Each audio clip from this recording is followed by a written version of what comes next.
News channel के प्रदेश bulletin में आप सभी का स्वागत है और मैं हूं आपके साथ मीनाक्षी सिंह। आइए नजर डालते हैं आज की प्रमुख खबरों पर। पीएम मोदी ने उत्तराखंड को दी वंदे मातरम की सौगात। नवनियुक्त जिलाधिकारी से हुई प्रेस वार्ता। नैनीताल की नई डीएम बनी वंदना सिंह। रामनगर में विधायक कार्यालय कूच कर जताया अपना विरोध। जसपुर में अतिक्रमण के खिलाफ प्रशासन ने की कार्रवाई। यूके रिजल्ट में 10वीं में टिहरी के सुशांत चंद्रवंशी और 12वीं में जसपुर की तनु चौहान बनी टॉपर। जसपुर की छात्रा तनु चौहान ने किया उत्तराखंड बोर्ड में टॉप। अब खबरें विस्तार से। प्रधानमंत्री नरेंद्र मोदी ने आज वीडियो कॉन्फ्रेंसिंग के माध्यम से देहरादून से दिल्ली के लिए पहली वंदे भारत एक्सप्रेस को हरी झंडी दिखाकर रवाना किया।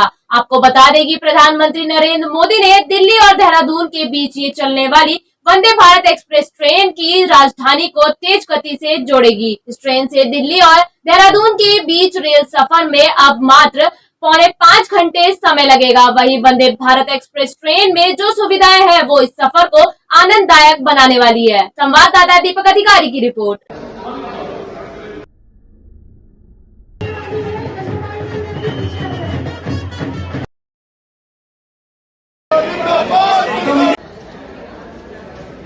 नमस्कार, मैं दीपक अधिकारी। आप देख रहे हैं शिवाजीलाल न्यूज। इस टाइम पे हम देहरादून पे, जहाँ पे वंदे भारत ट्रेन का यहाँ पे आगाज हुआ है। मुख्यमंत्री पुष्कर सिंह धामी यहाँ पे स्वयं आए हैं और हरी झंडी दिखाएंगे। प्रधानमंत्री द्वारा लगातार जो विकास को लेकर जो बात की जा रही है, आज प्रधानमंत्री द्वारा ये 18वीं ट्रेन वंदे भारत ट्रेन का आगाज हुआ है। मुख्यमंत्री पुष्कर सिंह धामी भी यहाँ पे, रेल मंत्री द्वारा भी यहाँ पे इसका यहाँ पे हरी झंडी दिखाई है। यहाँ पे कुछ लोग हैं, उनसे बात करेंगे। कुछ लोग हैं यहाँ पर, भैया जिस तरह यहाँ पे वंदे भारत ट्रेन का आगाज हुआ है, कैसा लग रहा है आप लोग? बहुत अच्छा लग रहा है। वंदे भारत यहाँ से दिल्ली तक जाएगी और हमारा समय बचेगा। इससे सभी वर्गों को फायदा होगा। तो जैसे हम दिल्ली जाते हैं, जैसे बस में हमारे 5-6 घंटे लगते हैं, तो हमारा समय बचेगा और हमारे काम जल्दी निपटे। और हो सकता है हम सुबह जाएं और शाम को वापस अपना काम निपटा कर वापस आ सकते हैं। हमारे यहाँ पे कुछ लोग और भैया जिस प्रकार से वंदे भारत ट्रेन का यहाँ पे आगाज हुआ है, यहाँ से वंदे भारत ट्रेन यहाँ से जाने वाली है, देहरादून से दिल्ली जाएगी, कैसा लग रहा है आपको? बहुत ही बढ़िया लग रहा है।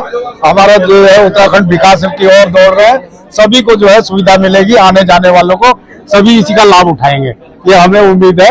हमारा सरकार ऐसे ही काम करता रहे हमेशा। तो देख सकते हैं किस प्रकार के लोग हैं, उनको कहीं ना कहीं उत्साह देखने को मिल रहा है, क्योंकि वंदे भारत जो ट्रेन है वो आज यहाँ से शुरुआत हुई है, देहरादून से दिल्ली जाएगी। अब देखा जाए लोगों में कितना इसका उत्साह। दीपक अधिकारी, शिवाजीलाल से हल्द्वानी।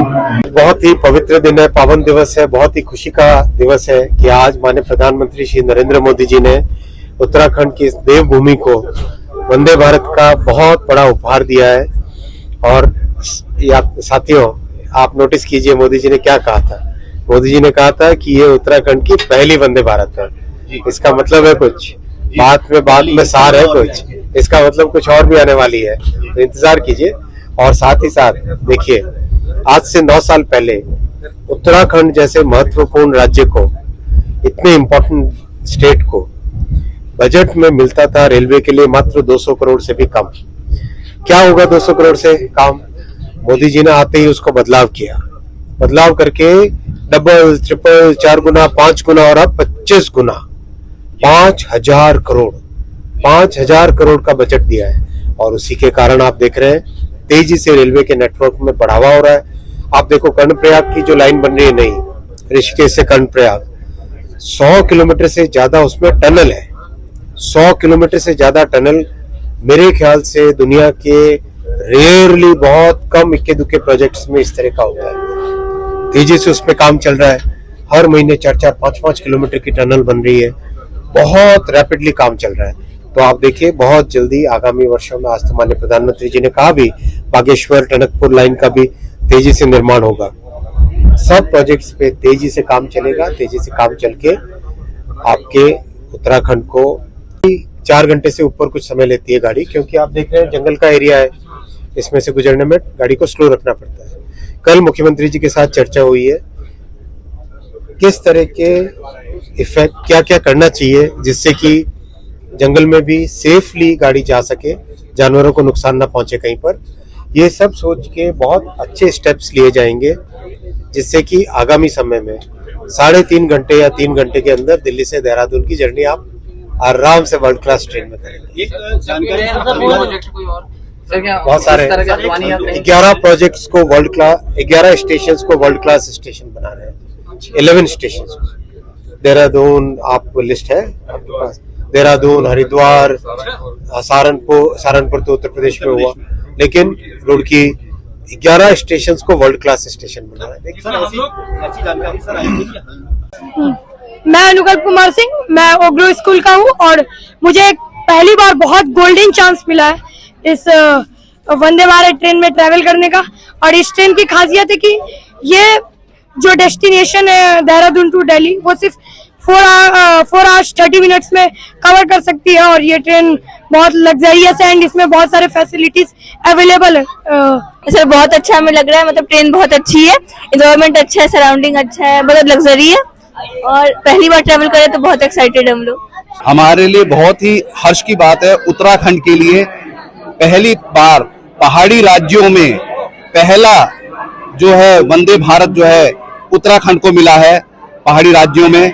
इसके लिए मैं बहुत बहुत धन्यवाद करूंगा श्री नरेंद्र मोदी जी का और साथ में हमारे धामी जी का और रेल मंत्री जी का, जिन्होंने ये जो प्रयास रहा हमारे उत्तराखंड से लेके हरिद्वार की तक जाने की जो ये व्यवस्था की है, जो हमें समय लगता था वो आज हमारा घट गया है।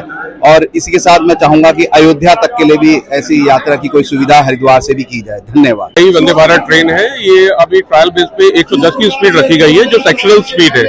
आने वाले टाइम में इसको 130 और 160 तक ले जाने की कोशिश है। 2 दिन तक हम इसकी ट्राई करेंगे। आज के बाद 2 दिन ये प्रॉपर कमर्शियल के लिए 29 तारीख को खुलेगी। तब तक ये गाड़ी दिल्ली और इसके बीच में ट्रायल पे चलती रहेगी। और ये जो ट्रेन है ये काफी यूजफुल है और जितने कर्व है इसके ऊपर इसकी मूवमेंट ज्यादा रहती है, इसलिए शताब्दी से भी ज्यादा इसकी स्पीड रखी गई है। हाथियों से देखते हुए इसकी ब्रेकिंग काफी अच्छी है। शताब्दी की स्पीड पूरी 50 और 55 है, इसकी स्पीड हमने 60 रखी है। आज इसका ठहराव यहाँ से चलने के बाद हरिद्वार, सहारनपुर, मुजफ्फरनगर, मेरठ और सीधा आनंद विहार। मेरा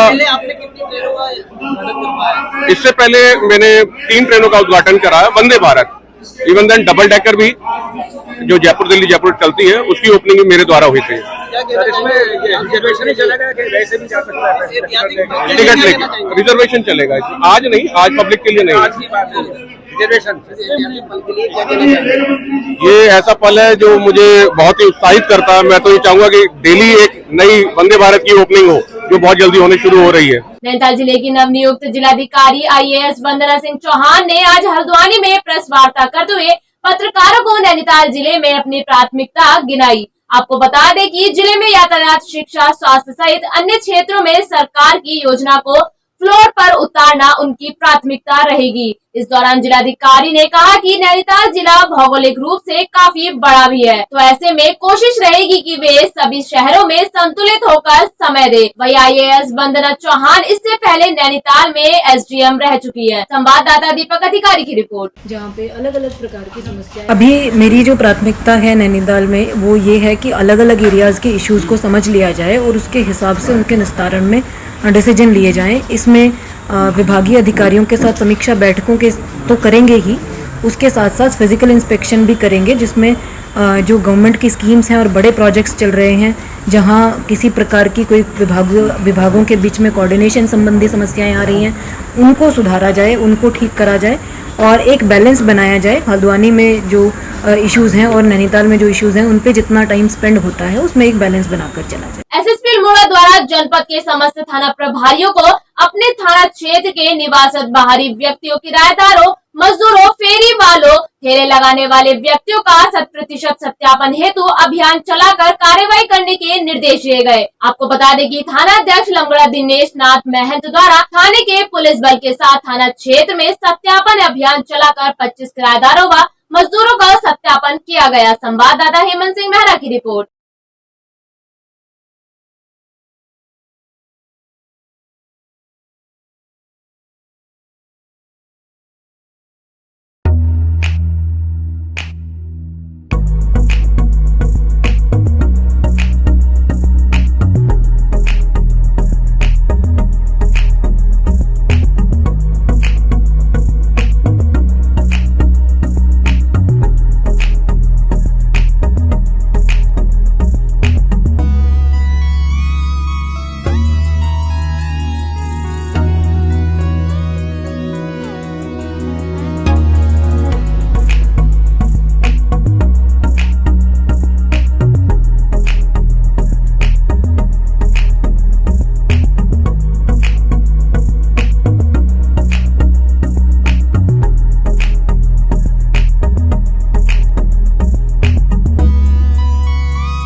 बुधवार को सैकड़ों ग्रामीणों ने सरकार के फैसले का विरोध करते हुए रामनगर विधायक दिव्यांश सिंह बिष्ट के कार्यालय पहुंचकर अपना विरोध दर्ज किया। आपको बता दें कि विधायक कार्यालय के बाहर मौजूद भारी पुलिस बल ने एक भी प्रदर्शनकारी को कार्यालय के अंदर नहीं घुसने दिया। वही सरकार द्वारा सरकारी जमीनों पर अवैध अतिक्रमण करने वालों के खिलाफ कार्रवाई करने के निर्देश दिए, जिसको लेकर कई विभागों द्वारा सरकारी जमीन को खाली कराने को लेकर उनमें कब्जा कर बैठे लोगों को नोटिस देकर घर खाली करने की चेतावनी भी दी। संवाददाता कैलाश रियाल की रिपोर्ट।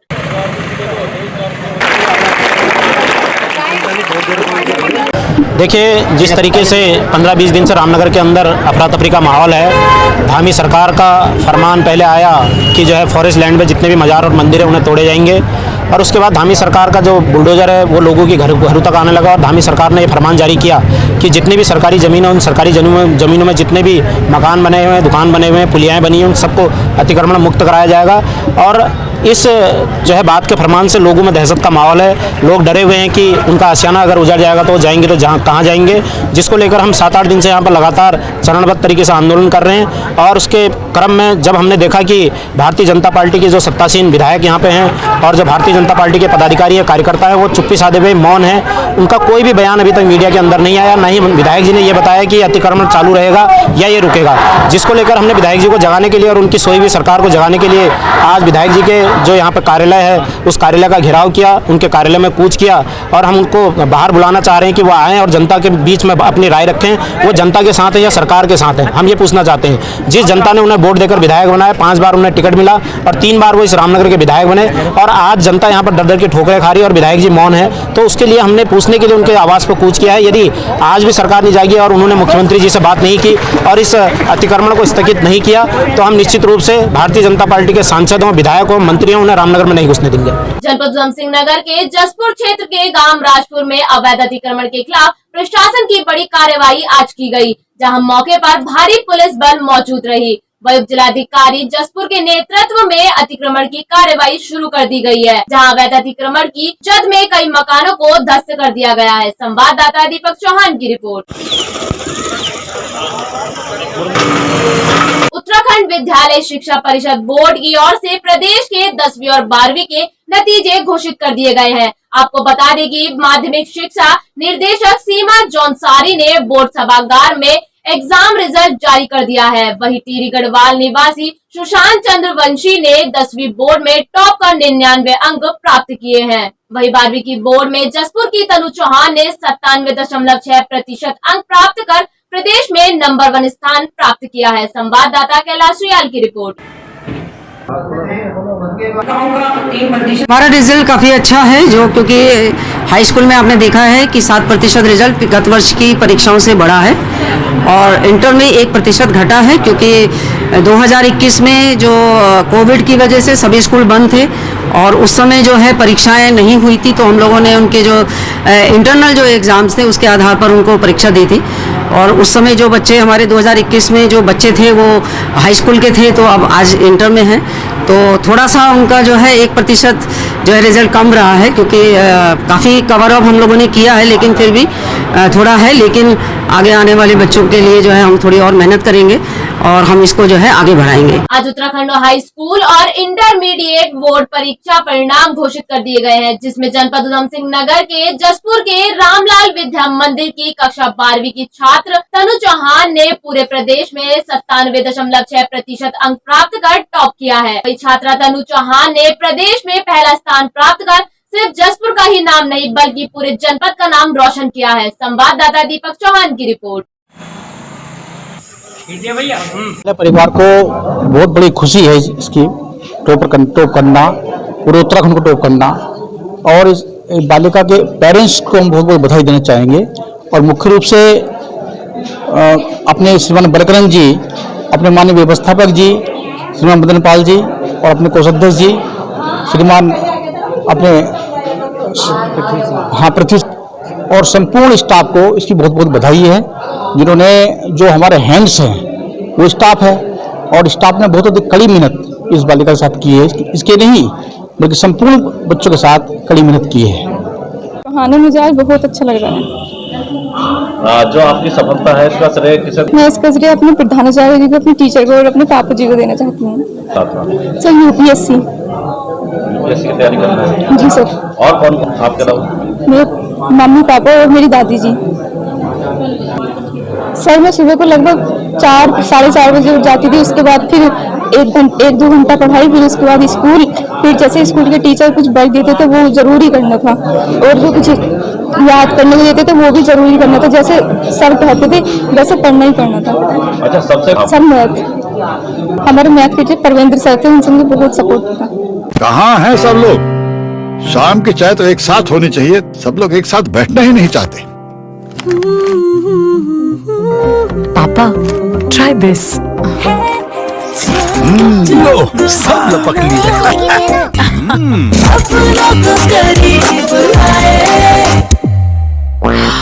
ये क्या हाल कर दिया है रूम का? बस कल से चाय मेरे रूम में।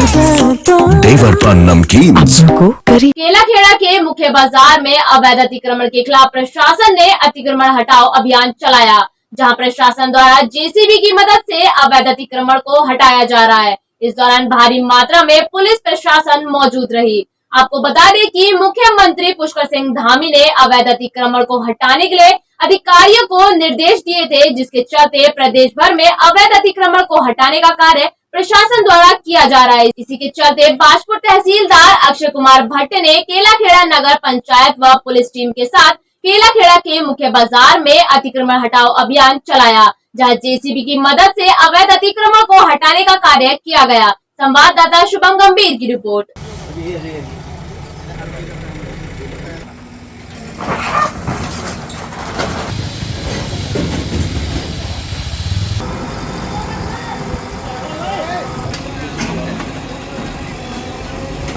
जी, आज अवैध अतिक्रमण के खिलाफ केलाखेड़ा क्षेत्र में वृहद रूप से अभियान चलाया जा रहा है। पूर्व में भी जो अतिक्रमणकारी थे उनको नगर पंचायत की ओर से नोटिस दिया गया था। उसके पश्चात उपजिलाधिकारी महोदय के आदेशों के क्रम में आज मुझे यहाँ पे मजिस्ट्रेट नियुक्त किया गया इस कार्रवाई में, और यह अभियान आज हम चला रहे हैं। मुख्यतः जो हमारी सरकारी ज़मीन है, जो केलाखेड़ा नगर पंचायत ऑफिस है, नगर पंचायत के सामने के जो फड़ और दुकानें हैं वो नदी की भूमि में आती हैं। इसके अतिरिक्त जहाँ पे अभी अभियान चल रहा है ये भट्टे के अंतर्गत आता है। दोनों ही सरकारी ज़मीन है, और क्योंकि यहाँ पे काफ़ी समय से लोग अवैध अध्यासन किए हुए थे और वहाँ पे काफ़ी दुकानें चल रही थी, तो आज पुलिस पीएसी सभी के साथ यहाँ पे एक संयुक्त टीम बनाकर अभियान चलाया जा रहा है और कार्रवाई की जा रही है। एसटीएफ की टीम ने जनपद उधम सिंह नगर के पुलभट्टा थाना क्षेत्र से मुठभेड़ के बाद एक असला तस्कर को गिरफ्तार किया है, जिसके कब्जे से टीम ने भारी मात्रा में असला भी बरामद किया है। वहीं मामले का खुलासा एसटीएफ के एसएसपी आयुष अग्रवाल के द्वारा रुद्रपुर स्थित सीओ एसटीएफ के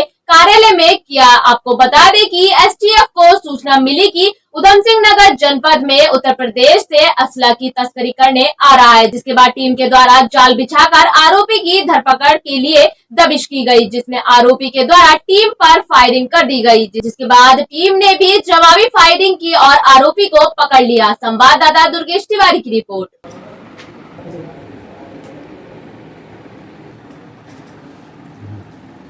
वाइट मांगता है, अलग अलग खासियत। इसमें पुलभट्टा थाना क्षेत्र में एक जो तस्कर था इसको इंटरसेप्ट किया गया। इसके द्वारा पुलिस टीम पर फायरिंग की गई और पुलिस टीम के द्वारा भी जवाबी फायरिंग करके इसको दबोचा गया। इस जो आर्म्स डीलर है इसका नाम है इस्तेयाक उर्फ सोनू, ये बहेड़ी बरेली का रहने वाला है, और इसके पास से 6 कंट्री मेड पिस्टल्स और रिवॉल्वर बरामद हुई हैं और कुछ कारतूस भी बरामद किए गए हैं। और इससे जो पूछताछ की गई है अभी तक जानकारी में आया है कि लगभग 400 से ज़्यादा वेपन ये अलग अलग लोगों को सप्लाई कर चुका है। एक बड़ा इंटर स्टेट गैंग है जो कि इसको ऑपरेट करता है और इसके द्वारा यूपी, उत्तराखंड, दिल्ली, राजस्थान आदि क्षेत्रों में हथियारों की सप्लाई की जाती है। इसका पूर्व में क्रिमिनल हिस्ट्री भी रही है। अभी तक 4 मुकदमे जानकारी में आए हैं जो इसके विरुद्ध आर्म्स एक्ट में अलग अलग थानों में दर्ज किए गए हैं, और इसमें इन्वेस्टिगेशन अभी की जाएगी और कि कहाँ से इसकी सप्लाई चेन था, कहाँ से लेकर आता था, किस किस को सप्लाई करता था, उन सभी लोगों के विरुद्ध आगे कार्रवाई की जाएगी। आज के लिए इतना ही। उत्तराखंड से जुड़ी तमाम खबरों के लिए बनी रहिए सुरागीला न्यूज़ चैनल के साथ। धन्यवाद।